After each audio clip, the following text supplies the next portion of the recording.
ஒரு மன்னனின் தோட்டத்தை சஞ்சயன்கிற தோட்டக்காரன் பார்த்துக்கிட்டு இருக்கான். பார்த்துக்கிட்டு இருக்க அந்த தோட்டத்தோட பின்புற எல்லையில் காட்டுப்பகுதி இருக்குது. விலங்குகள்லாம் சில நேரத்தில் வந்துடுறது உண்டு.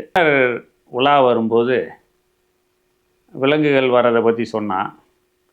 ஏதாவது வித்தியாசமான விலங்குகள் வந்தால் மட்டும் எனக்கு உடனடியாக தெரிவிக்கணும்னு சொல்லி மன்னர் சொல்கிறாரு. காற்று மான் அப்படின்ற ஒரு வகை மான் வந்து மேயிறதை பார்க்குறான். இவனை பார்த்த உடனே அது அப்படிங்கிறதுக்குள்ளே ஓடி போயிடுது. அவன் மன்னன்ட்ட போய் சொல்கிறான், இந்த மாதிரி காற்று மான் வந்து மேய வருது அப்படின்னு. இந்த காற்று மானை பிடிக்க முடியுமான்னு கேட்குறாரு. கொஞ்சம் தேன் வேணும், இருந்தால் பிடிச்சிடலாம் அப்படின்னு. இவர் என்ன பண்ணுறாரு, அந்த காற்று மான் வரும்போது இவர் அதை கவனிக்காத மாதிரியே இவர் வேலைகளை பார்த்துக்கிட்டே இருக்கிற மாதிரியும் அப்படியே அதை கொஞ்சம் கொஞ்சமாக பழக்கிறாரு.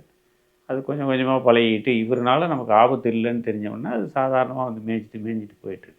அந்த பொற்களோட நுனியில் தேனை தடவி வைக்கிறாரு. அது வந்து மேய்ஞ்சிட்டு போகுது. அது இந்த தேன் தடவின புல்லை ரொம்ப விரும்பி சாப்பிட்டு போகுது. தேன் தடவின புல்லை கையில் வச்சுருந்து கொடுக்க ஆரம்பிக்கிறாரு.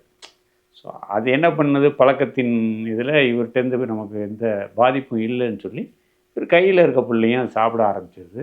கையில் ரெண்டு பக்கம் திரைச்சீலையை கட்டி அரண்மனை வரைக்கும் போய் திரைச்சீலை கட்டி முடித்த உடனே இவர் என்ன பண்ணுறாரு, ஒரு பொதி புல்லையும் எடுத்துக்கிட்டு ஒரு தூக்கில் தேனையும் எடுத்துக்கிட்டு தடவி கொடுத்துக்கிட்டே போகிறாரு. அது பின்னாடியே வருது. இது ரெண்டு பக்கம் தான் வெளியே ஆட்கள், வெளி உலகமே தெரியாதா, நேராக இவர் கூடவே வருது. அந்த புல்லை கொடுத்துக்கிட்டே கொண்டு வந்து அரண்மனைக்குள்ளே கொண்டு வந்து சேர்த்துறாரு. அரண்மனைக்குள்ளே வந்த உடனே தான் காவலர்கள் வந்து கதவை சாத்திட்டாங்க.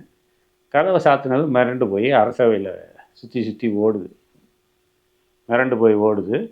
அரசவைக்கு வர்றாரு. பார்த்துட்டு, ஓ இப்படிப்பட்ட மானை வந்து இங்கே வரலும் கொண்டு வந்துட்டாரா அப்படின்னு சொல்லிட்டு பார்க்குறாரு.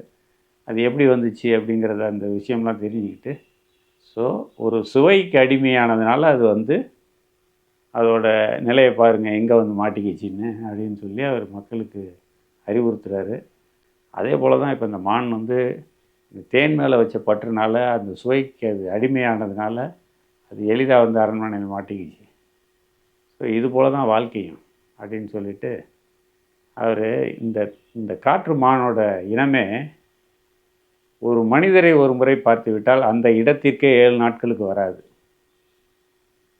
ஒரு இடம் அதற்கு அச்சமூட்டி விட்டால் அந்த பக்கமே வாழ்நாள் மூலம் திரும்பி வராது.